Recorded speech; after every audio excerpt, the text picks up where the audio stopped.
Well, welcome. We're excited today to be able to interview Jason Hart, who's running for the Aspen Peak School District Seat 5 in Lehi. Jason, welcome. Thank you for having me on. You bet. Just so the viewers get a chance to be able to know the format, just like we've done with other candidates, we've got 15 questions that have been asked by readers of the American Fork Citizen and the Lehi Free Press. And we've kind of given you a minute to answer each of those. So you ready to go through this great process? I'm excited. All righty. So our first question is, um, what professional background and skill sets do you believe are the most valuable for school board members to bring to effectively govern our new school district? Uh, I think this is a really important question because as a community, we want to make sure that whoever is elected is able to represent the community and address the needs. And so, for a school board member, one of the biggest things I think we need to have is somebody who is willing and open to communicate with that community and really listen to what it is that they are desiring to have happen. Well, unique thing that we're having with this new school district is that we're going to be building it from the ground up. And so that means that there's a lot of opportunity to connect with the community and collaboratively build, both with the community, school board, all the people involved to really build something together. And I think that's one of the things we're going to be, at least I believe I bring to the table is that collaborative attitude to what we're doing. And obviously integrity, hardworking, all those things are also very important, I believe, for school board members being honest, having the best of the community at heart. Okay. Next question is, what is your position or what was your position on the proposed tax increment increase to fund facilities and capital expenditures that recently the Alpine School District passed? And how would you evaluate future tax policy decisions? Right. And so I know this is a thing that has come up time and time again when I'm out knocking doors. People, of course, are very concerned with the taxes. And it's one of those things that is on top of people's mind because of the way that it feels everything's kind of a little tighter. And part of with this, in terms of where I was on that, I think education is an interesting place because of the connection we are with the community and where we get our taxes from. And with this split, there's of course that concern of the potential increases.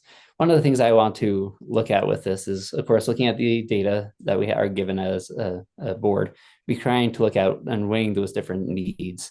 Um, and so, any decision I would make in terms of taxes, I don't want to say right now because haven't seen every single bit of data. But I do know there are needs for different communities to have things addressed. So, like for instance, the Cold Springs area. So it's one of those things where I'm open to the different ideas of individuals and kind of trying to balance that. But I respect the need to kind of work within our means as a school district. Okay. What do you see as the most critical operational gaps that need to be addressed as we separate from the Alpine School District, and how should we prioritize filling them? Right. Obviously, the very first thing is we need to make sure we get started off right. And that, of course, means that we have to get a superintendent and all the business administrator and all those other aspects of the nuts and bolts.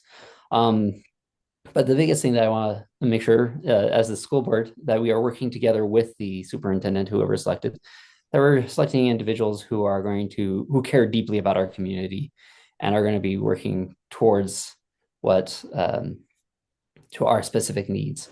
And so with that, we need to make sure we're looking for individuals who are, um, I believe, if they are familiar with what's going on, the different needs, have had experience with the different positions. I think that's kind of the types of thing we're looking for, that they have experience, but also are very connected to our community and are involved there. Um, so altogether, those are kind of the things I'm looking for. Somebody who can rely on and will just hit the ground running. Okay. And how would you approach creating Aspen Peak's inaugural budget, and what factors should guide our financial planning process? Right. I think this is a fantastic question. This is one of the one, as I mentioned before, gotten a lot. My viewpoint is we kind of need to treat the budget kind of as almost like what we would have our own ourselves. We need to make sure that we are, um, looking at and prioritizing what is most important And for me, that means that we're looking at what things are going to affect students the most. Well, how are we going to make sure that the teachers are taken care of? How are we going to make sure our employees are taken care of? And that's what we should prioritize. And then after we've taken care of that core of the needs of the district, look at everything else and be like, hey, is this maybe something we need to put off for a year or two? And really kind of try to work within the means that we have. That's kind of how I want to do it, but specifically looking at what is the core, most important things that we need to keep, prioritize those, and then kind of make decisions on the rest from there. Okay. And how would you evaluate tax incentives and requests from development agencies, and what criteria should guide these decisions? So this is one again that has come up quite a bit sometimes, and it's one of those things that each individual thing would have to be evaluated by itself, um, and kind of those different the different stipulations that are coming with it, because not every single thing that will come up will be the same thing. And so that's one of those things where I would definitely want to look at exactly what those things are. But I do recognize there are some challenges when things are presented that are looking for tax incentives that can potentially reduce the earnings in the long run. And that's something that I'm not necessarily for. I think we need to make sure that uh, we're being fair to our community and not producing some resentment, some challenges down the long run. That we are really kind of trying to watch out for the individuals in our community in that way and the needs of our students. Okay. Next question is, how would you approach establishing district policies for Aspen Peaks, adopting existing frameworks or developing new ones, and what should guide this process? Right. I think this is an important one. I do know that as of this time, my current understanding of the law is that for the first year, Aspen Peaks will not be able to establish its policy. It's going to carry over the same ones as um, what Alpine has currently had. And so that's going to be for that first year. There's not going to be much adjustment in that. But from going forward, the board, I think that within this time period where the Aspen Peaks will be building and kind of examining, that's a good opportunity to reach out to the community and say, hey, what are some of the things you are really interested in? What are some things that are specific to our community? And really plan ahead. So that even though we can't make any changes in the immediate time, really get some community feedback, really kind of see what it is that the community thinks is important. Then, of course, gathering some of that information and kind of making a plan so that when that switch does happen, we have some good ideas in mind that matches what the community needs and what our district will need. Okay.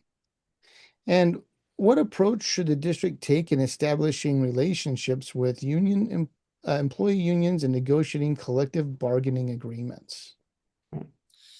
I think it's a school district, obviously, the relationship with the teachers and honoring their experience and their voice is, I think, super, super important. Without that, a lot of things could be kind of missed or not seen by a school board. So having that interaction, discussion with teachers associations is I think fundamental because they're the ones doing it the day in, day out.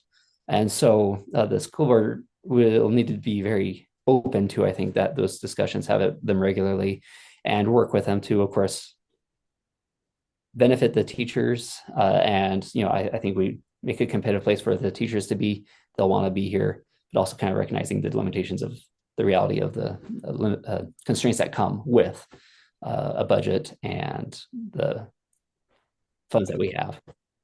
Okay. How should Aspen Peak School District engage with state legislators and position itself on education-related legislation? Right. I think we need to be out there and be at the forefront of advocating for our children, for our community. Um, as I mentioned before, the Aspen Peak School District will not necessarily take responsibility, so to say, of the schools or the students or the teachers or any of that until July of 2027. But I think this is a great opportunity within the next little bit to really kind of work with the legislature, kind of advocate, be up there, have our voices heard, so that as this is coming up and as we're foreseeing things, we have those connections, those relationships to try to make sure that our community is listened to and the needs of our children are accounted for. So I really think it's we need to be advocates. We need make sure we have that constant communication with the people in the legislature and those who are involved in education policy. Okay. Next question is, how would you balance educator professional autonomy with community standards regarding classroom displays and teaching materials? Right. Yeah. So this is another one that have heard expressed as I've been going around and talking to a lot of individuals. And obviously, the first thing is that we have state laws that we have to follow. And those are sort of the kind of guiding frameworks in what the district has to kind of go in line with. And in terms of teacher autonomy, I believe it's, of course, very important. Having been an educator myself and in the classroom, obviously, having my experience and what I've done and what I'm doing is, of course, very important. And so, as a district, we need to make sure we're balancing, of course, the legal requirements already given out there, and of course, working with educators to make sure that they have the leeway to be able to teach in the way that works for them, but is still in compliance with that. So honoring their autonomy at the same time working within the constraints. Okay. And how would you handle the parent concerns about instructional materials or library resources while maintaining educational quality? Right. And this is the thing that, as I said before, being an educator in my current position, curriculum is a big part of what I do in the day in, day out.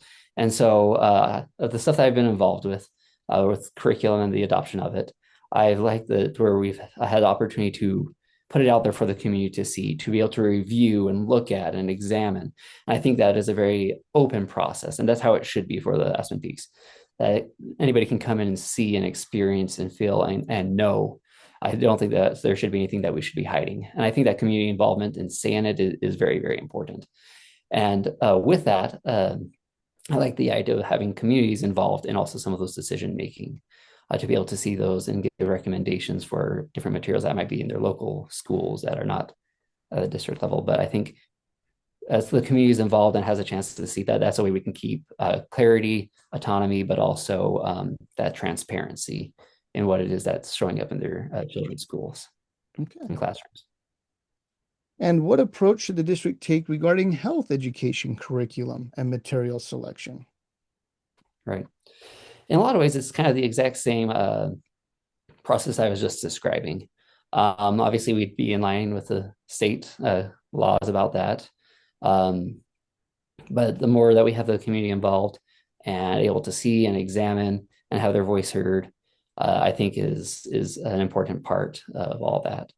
And so, again, putting it out there, not hiding anything, not doing any sort of like gotcha type things. I think that's an important thing for our district to have.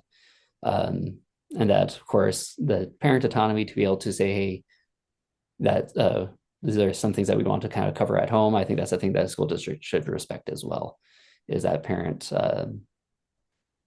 say, obviously, in their students' education, because we are just supporting the students' education. We are not the deciders of students' education. We're supposed to be a source of which that I believe and hope parents can trust. Ultimately, parents are the decision makers and the responsible for their children's education. Okay. Next question is, what role should civic education and constitutional studies play in our curriculum, and how can we best prepare students for citizenship? I think this is a fantastic question because I've had people ask me before, hey, what is your vision for the school district? How would you know that this split has gone well? And one of the things that I always think of is that we would have our students be able to leave, our children be able to leave and be able to be active and engaged and informed people in our society. They're contributing to what we have going on. And so, of course, that means that we're aware of all the different constitutional things, all the different law things, all those different civic duties with that. So obviously having a good, robust amount of time spent within those studies, even just starting young, in the elementary school, learning the principles up through high school. Specific programs, those things, of course, I would have to look at and evaluate as part of the board. But I think it's very important and that we need to make sure they are aware of that, as well as providing students opportunities and maybe even incentives to participate in some way or form within our civic dialogue, civic government, so that they have experience, not just to hear about it. Okay. And next question, how would you approach decisions about graduation requirements and academic standards to best serve our students' college and career readiness? I think this is it kind of goes back to the what I was saying before, our vision. One of the other things I really hope for us that will know that we'll be successful is when our students are academically prepared. And that might be, for some students, that might be a really strong college route where they go to college and they are able to kind of get going straight from there. For others, that might be more of a trade route or some of those other training programs. And I think as a school board, we need to make sure that we're providing both of those opportunities, whatever it may be, whether that's a technical career or whether it's a college career. We need to give them exposure and support. With that, that means that we help maintain and support rigorous experiences for the children, for the students as they're learning, and give them a breadth of choices to choose from as well. Okay. And next question is, how should the district respond to state policies regarding charter schools and school choice programs that may impact our enrollment and funding? Well, of course, as with anything, we need to stay within the rules and laws of the state.